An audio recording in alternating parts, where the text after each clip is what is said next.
Every single day, a young woman endured the identical criticisms from her mother-in-law regarding her meager earnings. Their most recent encounter proved to be no different. The elder woman let out a venomous chuckle and declared, "With your paltry income of $20,000 a month, you ought to be kissing my son's feet." However, fate delights in delivering its most surprising twists precisely when one least expects them. Greetings, dear listeners.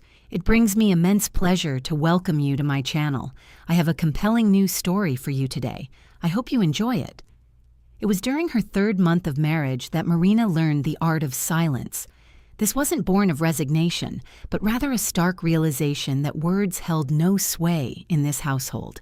Here, only monetary contributions were valued, and specifically in rubles, preferably in substantial denominations. Each evening, she would arrive home from work precisely at 6:30, shed her damp footwear in the entryway, and invariably hear a familiar cough emanating from the kitchen. Tamara Leonidovna would be seated at the table, nursing a cup of coffee, her gaze fixed in a posture of expectant judgment. Marina's husband, Oleg, typically occupied himself near his phone, feigning engrossment in some game. "Well, the little worker has returned," her mother-in-law would invariably commence, her favorite opening. "How much did you rake in today?" Marina's profession was that of an assistant kindergarten teacher, officially earning 20,000 rubles monthly. Occasionally, parents would offer chocolate bars on holidays, but Tamara Leonidovna never factored these into her calculations. "So tired," Marina would sigh, placing her bag on the floor and heading to wash her hands. "Tired?" her mother-in-law would exclaim theatrically, throwing up her hands. "From what? The children are so small and adorable. You're not toiling away at a factory, yet you earn mere pennies. Do you comprehend the sheer embarrassment? My Oleg earns 80,000, and you only 20. Can you even begin to grasp your significance to him?" The mention of Oleg's salary, 80,000, was indeed accurate. He was employed as a system administrator at a modest firm, and his earnings were quite substantial. However, he routinely surrendered half of it to his mother for household expenses and her personal needs. This was despite the fact that they resided in Marina's apartment, inherited from her grandmother. The remainder of Oleg's income was allocated to acquiring new electronics, fashionable clothing, and frequent outings with friends to various drinking establishments. Marina was well aware of her modest income. She needed no reminders, yet she cherished the children, and her work provided her with a peculiar sense of solace. Among the little ones, she felt a sense of purpose, whereas at home, she was merely a burden, precisely as her mother-in-law so aptly observed. "Tamara Leonidovna, perhaps some tea," Marina ventured cautiously. "Tea? You offer me tea? With your salary of 20,000, you should be prostrating yourself at my son's feet. Do you understand? Prostrating yourself. He provides for you, feeds you, clothes you." Oleg remained fixated on his phone, never intervening. His mother could utter anything, and he would maintain the pretense of not hearing. Occasionally, Marina would catch his eye. There was no hint of support or sympathy, only a weary indifference. Tamara Leonidovna had moved in a month after the wedding. Initially, it was for a week, then a bit longer, and eventually, she simply remained. Her own apartment, as it turned out, was being rented out to a couple from Central Asia, and the proceeds were diligently deposited into her savings account. "I require a financial safety net," she had explained to Marina when the latter, on one occasion, summoned the courage to inquire. "At my age, anything can happen, and you are young. You will manage to earn." The safety net continued to grow. Tamara Leonidovna practiced extreme frugality concerning all aspects of their shared domestic life. She purchased the cheapest groceries, meticulously switched off lights. If Marina left a room, even for a minute, she demanded a detailed accounting of every single penny spent. Simultaneously, she regularly ordered cosmetic products for herself, frequented beauty salons, and every Saturday journeyed to the market for expensive delicacies. "For my Oleg, he's such a hard worker. He needs to eat well," she would explain. Marina attempted to push back. Once in February, her mother-in-law was once again berating her for a purchased yogurt. "Why would you buy a yogurt costing 80 rubles? You could have opted for kefir at 40. "I wanted yogurt," Marina stated, clenching her fists. "I bought it with my own money." "Your own money?" Tamara Leonidovna slowly rose from the table. "What own money? You reside in this apartment. You consume our sustenance. You utilize our water and electricity. What own money do you possess? 20,000. That isn't even money. It's a mockery." "This apartment is mine," Marina finally burst out. "It's my apartment. I received it from my grandmother." Tamara Leonidovna offered a dismissive smirk. Oleg finally detached himself from his phone, but remained silent. His mother stepped closer, and Marina caught the heavy, cloying scent of her perfume. "Your apartment belongs to your husband, my son, and yet you presume to speak of mine. Do you truly comprehend your good fortune? You're attractive, I'll concede, but you lack education, a career, any prospects. Who else would have taken you besides Oleg? Be grateful for your luck and cease this defiance." Marina retreated to the bathroom then, weeping silently so as not to be heard. After washing her face, she emerged and began preparing dinner without a word. From that moment on, she ceased to argue. The daily humiliations became routine. Her mother-in-law found fault with everything, from the way Marina washed dishes to how she hung laundry, even the manner in which she walked across the floor.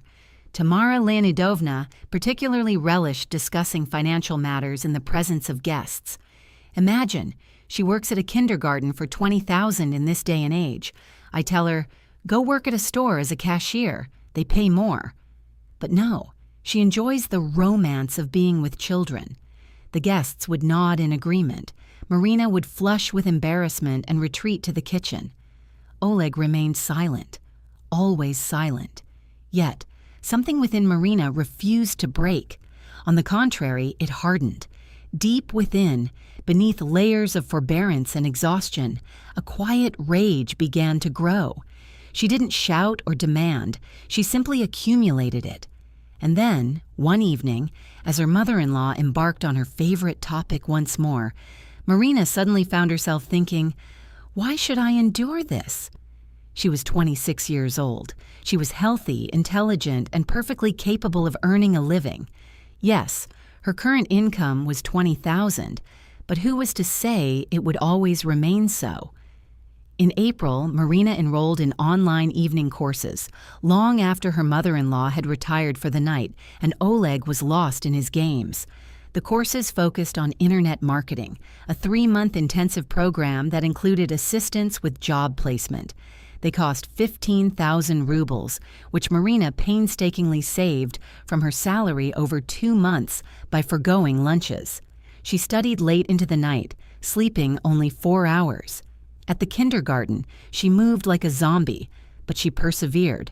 The children remained oblivious, finding joy simply in her presence. By July, she had received her certificate.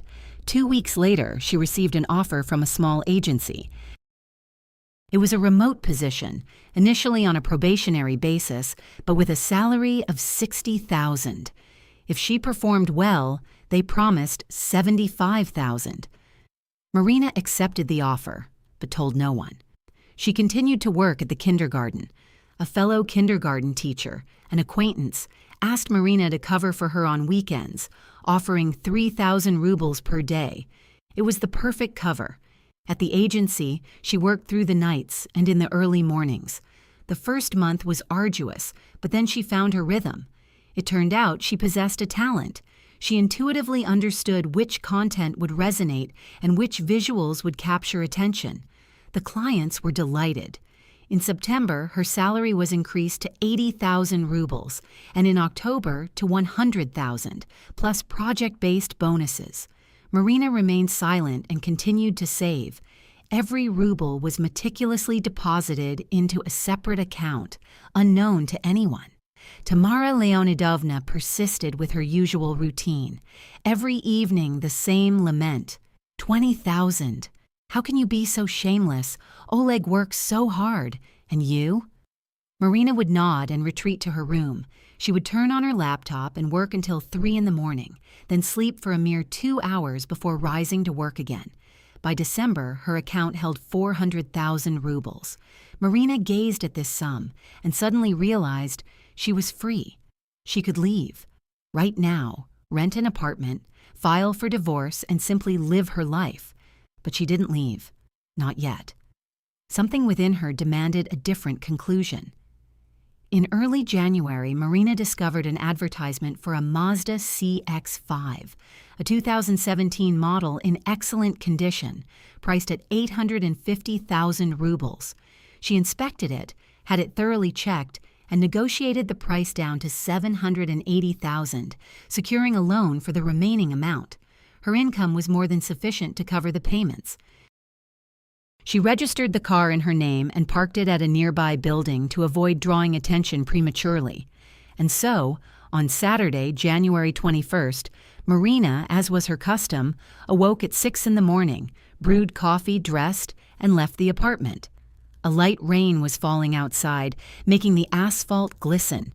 She walked to the parking lot, got into her car, and drove to the kindergarten to cover for the teacher. She returned shortly after 3 in the afternoon, parking directly in front of the entrance in a guest spot, ensuring everyone would see. She exited the vehicle, shut the door with a decisive click, and headed toward the building. As she approached, Tamara Leonidovna, laden with shopping bags from the market and clad in her familiar brown jacket, emerged from the building, muttering discontentedly under her breath. Upon spotting Marina, her face contorted into a smug smile. "Oh, look who's here, the worker. Enjoyed your meager 20,000?" she announced loudly, ensuring the neighbors could hear. Marina stopped and calmly met her mother-in-law's gaze. "Good afternoon, Tamara Leonidovna." "Good, good," the elder woman scoffed. "With your income, every day is anything but good. You should be looking for extra work, not babysitting those children. Oleg told me yesterday he wants to buy a new computer, but he has no money because you earn nothing. It's a disgrace." Marina remained silent. Tamara Leonidovna took a step forward, her voice gaining momentum. "Do you even comprehend how fortunate you are to have my son? He provides for you, feeds you, and you earn 20,000 a month. You ought to be kissing my son's feet. Do you hear me? Kissing them." She took another step, gesturing with her shopping bag for emphasis, and in that moment failed to notice the uneven threshold of the building's entrance, a small step that everyone habitually tripped over. Her foot twisted. Tamara Leonidovna yelped, attempting to regain her balance, but the weight of her bags proved too much. She lurched forward and tumbled directly into a large, muddy puddle that had formed near the entrance after the previous day's downpour. The thud was deafening. Her bags scattered, spilling apples from one and a bag of flour from another, which immediately became sodden. Marina froze. Tamara Leonidovna lay in the puddle, thoroughly soaked in mud, struggling to rise. Her brown jacket had turned black, her jeans were drenched through. A thick smear of muddy water adorned her face. "Oh dear!" Aunt Lena, a neighbor, peered out from the building's entrance. "Tamara Leonidovna, are you all right?" Her mother-in-law painfully pushed herself onto her hands and knees, then managed to stand, wiping her face with her hand, which only made matters worse as the mud smeared across her cheek.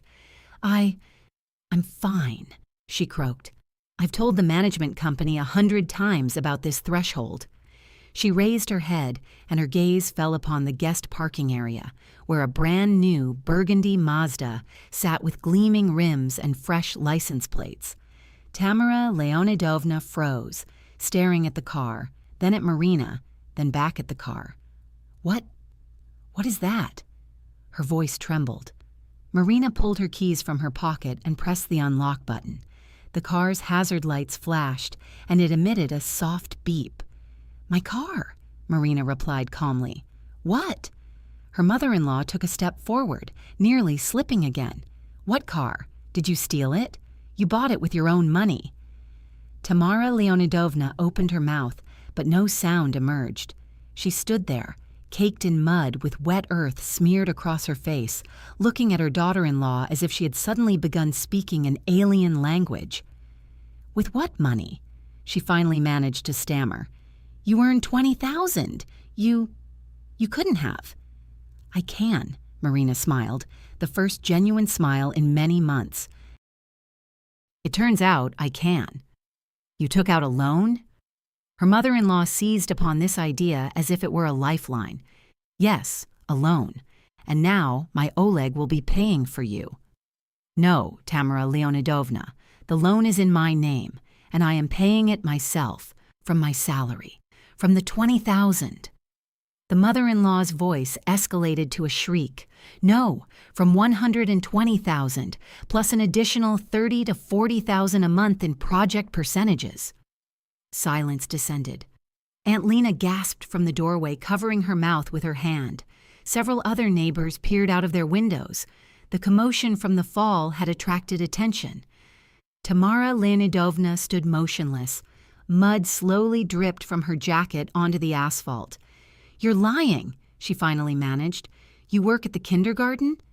"I work weekends as a side job, yes, and during the week I'm an internet marketer, remotely, for the past 6 months." 6 months? Her mother-in-law took a step forward, a predatory gleam in her eyes. "You've been hiding this, deceiving us for 6 months? And where is the money? Where?" "In my account, Tamara Leonidovna. It's my money." "How is it yours?" The mother-in-law was now shouting. "You are married. You are obligated to contribute money to the family, to my Oleg. Oleg earns 80,000. Let him live on that. You... Tamara Leonidovna was gasping. "You are obligated. You must support your husband. And... I owe no one anything," Marina stated, turning and walking towards the building entrance. "Especially not those who have spent the last 6 months dragging me through the mud." She bypassed her mother-in-law, ascended the steps, and disappeared inside. And Tamara Leonidovna remained standing by the puddle, smeared with mud, a soggy bag of flour at her feet, and apples rolling across the asphalt. Oleg met her at home, seated on the sofa with his phone, not even looking up. "My mother called," he grumbled. "Said you bought a car." "Is that true?" "It is true." He finally looked at her, confusion evident in his eyes. "With what money?" "My own. You earn 20,000. You used to. Now it's 120. Oleg slowly stood up. He was tall and broad-shouldered, but at that moment he appeared utterly bewildered. How is that possible? Marina calmly removed her jacket and hung it on the hook. "I've been working at an internet agency for 6 months remotely. I earn well, enough for the car loan and for living expenses." 6 months? He frowned. "You didn't tell me for 6 months? And why would I? You would have told your mother immediately, and she would have demanded the money." Oleg opened his mouth, but could offer no rebuttal, for it was the truth, and both of them knew it. And now what? He sat back down on the sofa. "Now I'm moving out. I'll rent an apartment and file for divorce. I'll sell this apartment. It's mine by inheritance. We'll divide the money if you wish to litigate, but it will be simpler for me to give you half and simply leave." "Are you serious?" His voice sounded hollow. "Completely." Oleg paused, then returned his gaze to his phone. "As you wish. That's all." He didn't even attempt to stop her, didn't ask why, didn't apologize. He simply accepted it as a fait accompli. Marina packed her belongings in an hour. 2 bags. She needed nothing else. As she left the apartment, Tamara Leonidovna had already returned, changed her clothes, and was sitting in the kitchen, her eyes red with fury. "You'll regret this," she shrieked after her. "Without my Oleg, you are nothing. You'll die alone." Marina stopped at the doorway and turned back. "Tamara Leonidovna, for 6 months you told me I was worthless, that I was a burden, that I was lucky to have your son. And you know what? You were right. I was indeed lucky. I realized in time that I had no place here. She stepped out and closed the door, never looking back. Marina rented an apartment that same day, a modest studio on the outskirts. In the evening, she unpacked her bags, lay down on a strange sofa, and for the first time in a year, she cried, long and inconsolably. But these were different tears, not of helplessness, but of relief. A week later, she met with a lawyer and filed for divorce. Oleg did not object, signing the papers without any discussion. He received his share of the apartment 3 months later, after Marina found buyers. He took the money and disappeared.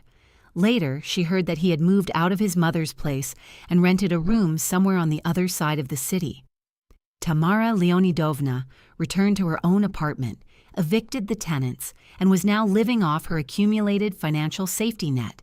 In February, Marina was offered a permanent position at a major agency with a salary of 150,000 rubles. She accepted. Her workload increased further, but it no longer intimidated her. On the contrary, each new project served as proof of her capabilities, her competence. By summer, Marina had saved enough for the down payment on a 2-bedroom apartment in a new building, featuring panoramic windows and a view of the park. When the realtor handed her the keys, she stood in the middle of the empty living room, unable to believe that it was all hers, truly hers. On the day of her move, someone called out to her from near the building entrance, "Marinochka!" She turned around. Aunt Lena, the neighbor from her old building, was approaching with shopping bags, a wide smile on her face. "Oh, you look wonderful. I heard you're a big shot now." "Not a boss, just working well," Marina shrugged. "And Tamara Leonidovna is telling everyone you abandoned them, that you're ungrateful, that your son is worried sick about you." "Let her tell whatever she wants." "Oh, come on." Aunt Lena waved her hand dismissively. "Everyone understands. She's such a nasty person." "I told you back then, remember, when you first got married? Don't get involved with that family," she said. "But you were in love." "I was," Marina agreed. "It's past." Aunt Lena looked at her warmly.